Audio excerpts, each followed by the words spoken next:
अब beauty corner में आप पाएंगे home decor and artifacts, god idols, wall piece, metal art and wall clocks, flower pots and artificial flower plants, latest collection of crockery, stylish range of bars, toys section, baking items, hamper articles, fully air conditioned showroom, lift facility के साथ Ved arena, first floor near Digambar Jain Mandir, Balaghat. Balaghat NEET UG की 3 मई को हुई परीक्षा और उसके paper out होने के बाद एनटीए ने परीक्षा को रद्द कर दिया, जिससे व्यथित 6 विद्यार्थियों ने अब तक आत्महत्या कर ली है। वहीं इस मामले को लेकर लगातार आंदोलन और प्रदर्शन हो रहे हैं और शिक्षा मंत्री धर्मेंद्र प्रधान का इस्तीफा मांगा जा रहा है।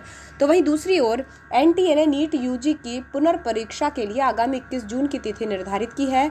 वहीं इस बार नीट यूजी की परीक्षा को फुल प्रूफ करने के लिए भारत सरकार ने सेना की मदद ली है, जिसके माध्यम से पेपर जिलों में भेजे जाएंगे। बालाघाट में भी नीट यूजी के पेपर वायुसेना के हेलीकॉप्टर से लाए जाएंगे, जिसको लेकर वायुसेना के हेलीकॉप्टर ने आज अभ्यास किया।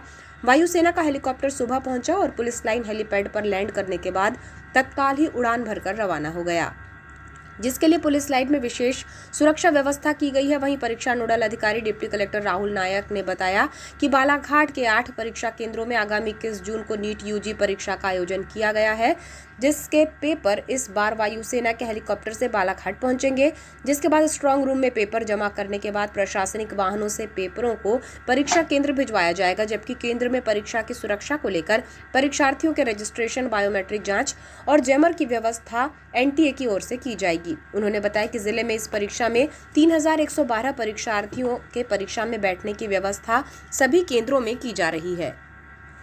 आगामी समय में 21 जून को नीट की परीक्षा होनी है, उसके पहले कुछ सुरक्षा को लेकर रिहर्सल्स हो रही है, क्या है पूरा? जैसा कि आपको जानकारी है कि दिनांक 21 जून 2026 को नीट यूजी की पुनर्परीक्षा प्रस्तावित की गई है, आयोजित की गई है।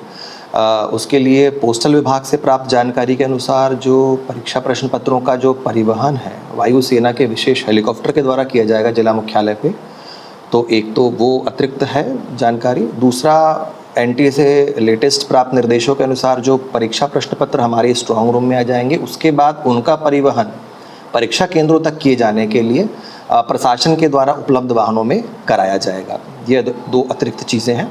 इसके अतिरिक्त जो बाकी सुरक्षा के अन्य मापदंड हैं, जैसे कि डीएलसीसी जिला स्तरीय समिति के द्वारा परीक्षा केंद्रों का भौतिक रूप से ऑडिट किया जाना, वो पूर्व में किया जा चुका है, पर डीएलसीसी एक बार उन केंद्रों का पुनः निरीक्षण करेगी।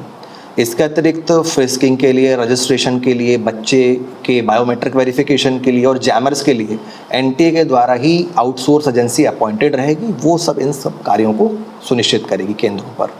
लगभग कितने केंद्रों में और कितने लोग बैठे? बालाघाट जिले में 8 परीक्षा केंद्र चिन्हित किए गए हैं एनटीए के द्वारा। उसमें लगभग 3112 अभ्यर्थी सम्मिलित होंगे।